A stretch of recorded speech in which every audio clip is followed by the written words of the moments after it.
Even if you're only setting up a computer at your home workstation, having a quality monitor ensures you experience less eye strain and can have more content displayed on the screen in front of you, as you'll have more screen space for work or a game. You can multitask more easily and create an ergonomic sitting posture while working. But sometimes the question is, what brand of monitor should you buy? Hi YouTube, welcome back here, and for those who are returning to this channel, it's good to have you back. I'm Shababs, and in this video we're going to take a look at a Westinghouse monitor. I know this brand is known for household appliances or products, and maybe most of you haven't had any experience or seen a Westinghouse monitor. You might even probably be looking for a gaming RGB monitor and might probably miss out on HDR, any refresh rate fanciness, and any design flair, but with this Westinghouse you get a perfect competent full HD monitor that can handle gaming, media, and work all well enough.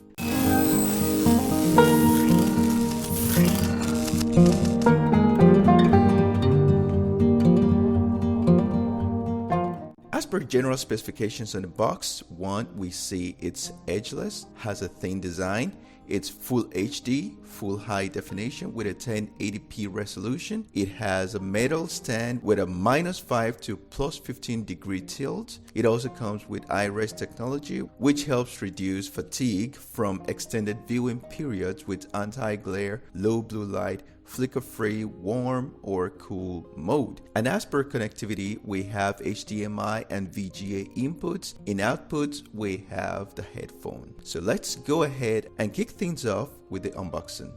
What's included in the package? So on top of the packaging, you got a power adapter. We have a stand, which we will assemble in a couple of minutes.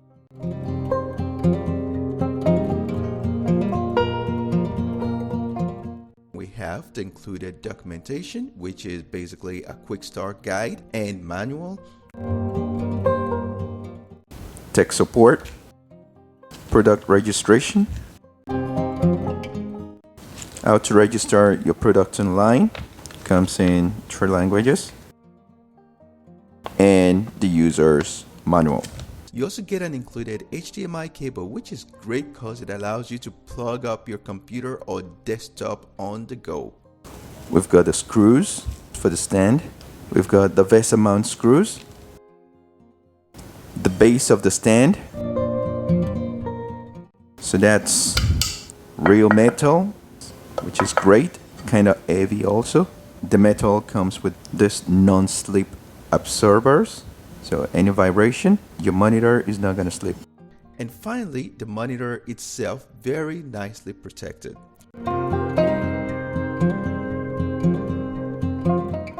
Setting up the monitor, and we'll also talk about some other specs. You want to go ahead and lift this out of the polystyrene carefully. Remove the outer packaging and then lay it flat on a surface. That's going to make sure the panel is okay and allows you to safely build up the stand.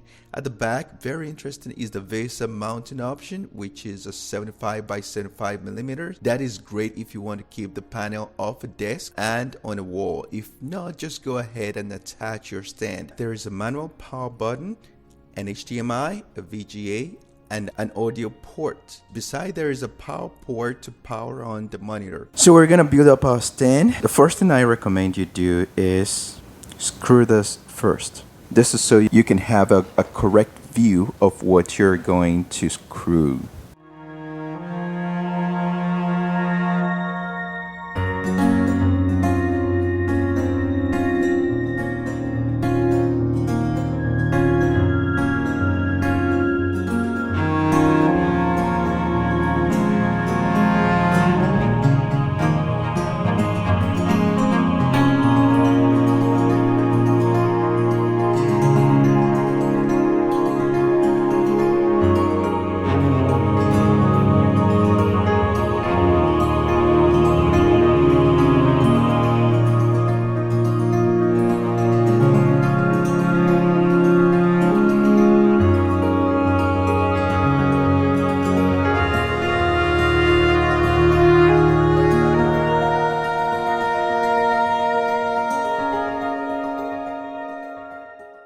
Now that our monitor stand has been assembled, first thing we're going to mention is the tilt screen. You can simply adjust the angle of your flat monitor forward or backward to your preferred eye level position to enhance viewing comfort. As per connectivity, no need for adapters as it is compatible with both HDMI and VGA cables, thus you can easily connect old and new devices. Use the HDMI cable to connect the HDMI in interface of the monitor to the HDMI out interface of a PC. If your PC has an HDMI DVI cable, use it to connect the HDMI in interface of the monitor to the DV out interface of a PC.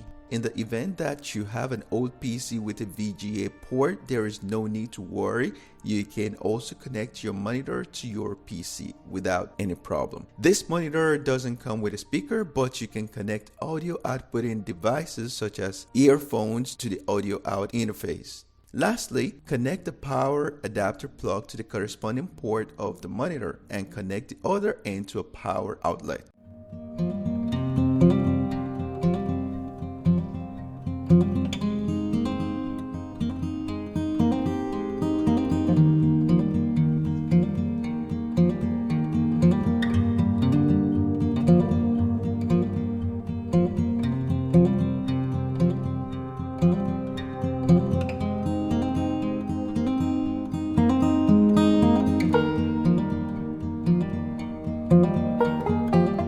Now let's talk a little bit about the indicator lights. Way below here there is an indicator light. A steady blue light indicates the power is on and the monitor runs normally, while a red light indicates there is no video source, no signal detected, or low voltage. In this case, you just have to make sure that your computer is turned on and all video cables are fully plugged in and or connected.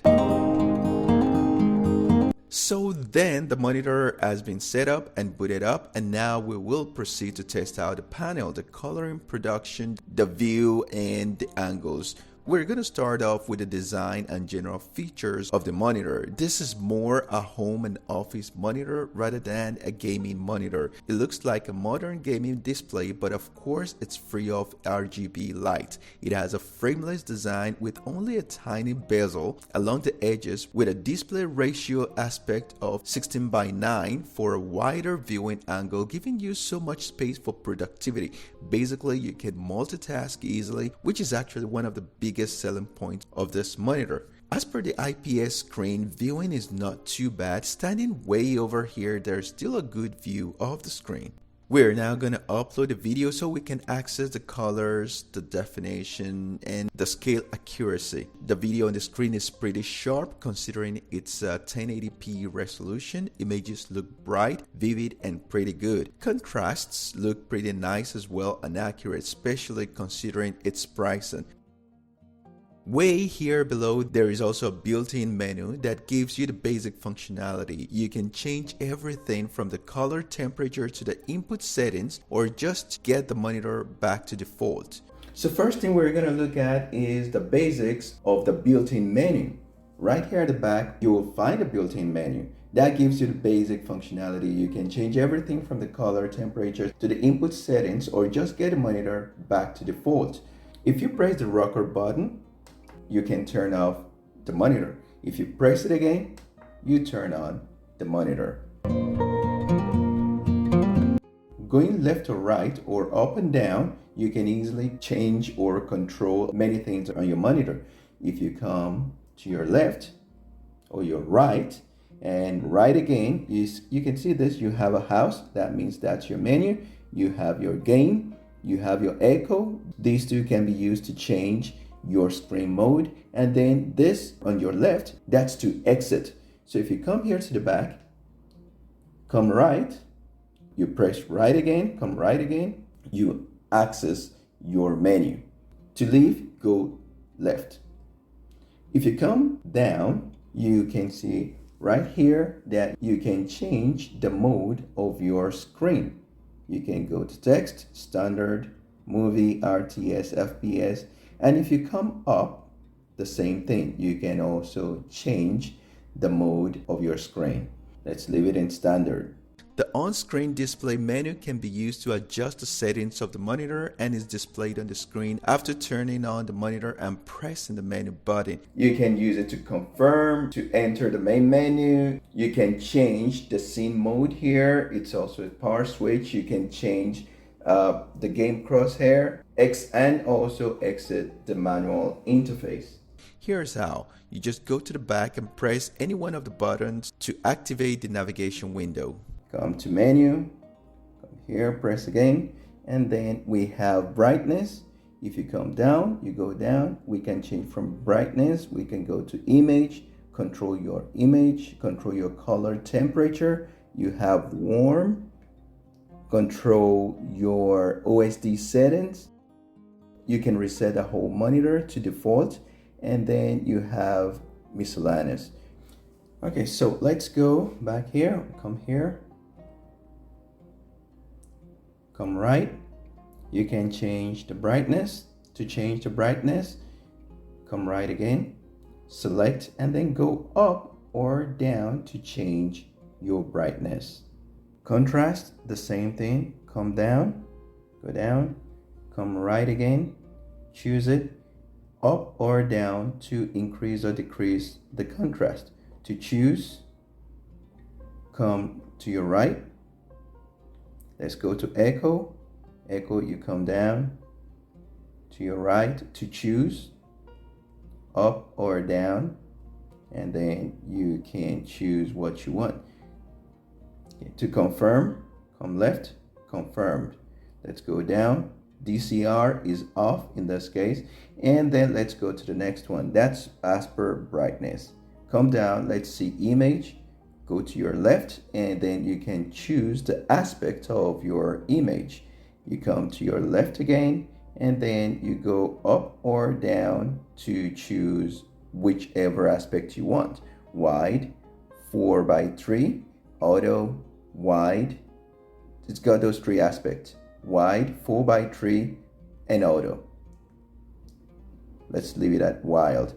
To choose it, to confirm, come left again, come right again, and then let's go to the next one. Go back, go down. You can also change your color temperature. Come left and left again to choose, and to change, go up or down. We have cool, user. You can easily change it to what you want, to whatever you want, and warm, cool, user. It's got those three modes. To choose, come to your right again, and it's already chosen. Go back, let's go down. You can change your language, the language to English or Spanish, the position of the OSD, the timeout transparency, you can change it. Let's go to the next one. And you can even reset your whole monitor here. And finally, there are miscellaneous. You can set your signal source to change it here. You can mute your monitor, turn the volume up or down, and you have low Blu-ray here and overdrive. That's basically how you set up. To leave this, go to your left, and that's it. That's how to use your echo modes, your game plus. That's how to set up your screen, your monitor's screen. This monitor comes incorporated with adaptive sync technology with a 75 Hz refresh rate. Just a little reminder, you'll need to enable the refresh rate in Windows as it won't be done by default. So to do that, you want to right click on the desktop and go to display settings. You then go to navigate over to advanced display settings, and here you get across to change the refresh rate. By default, it will likely be at 60 Hz, and then you can change between these. You have 59.94, 60, and 75 Hz. That's it, revert. Another good thing about this monitor is the eye rest technology, which is designed to relieve your eyes from long periods of computer screen exposure. For those of us mostly glued to the computer screen, this technology helps reduce digital eye strains and fatigue with its flicker-free, anti-glare, low blue light settings, and warm and cool mode viewing. These you can easily control from the on-screen display. All in all, the Westinghouse 22-inch IPS monitor is a great way of getting a versatile tendency at a very affordable price. Doesn't come with a front camera or webcam, doesn't come with inbuilt speakers, but it does have a port where you can plug in external speakers. If you'd like to learn more about this monitor, it will be linked in the description below. I hope we've been able to give out enough information about the Westinghouse 22-inch IPS monitor. If you have any comments, leave them in the comment section and we'll get back to you as soon as possible. Also, don't forget to give us a thumbs up, subscribe to our channel, and hit the bell button so you get notified when we upload new videos. Thank you for watching, and as always, see you soon.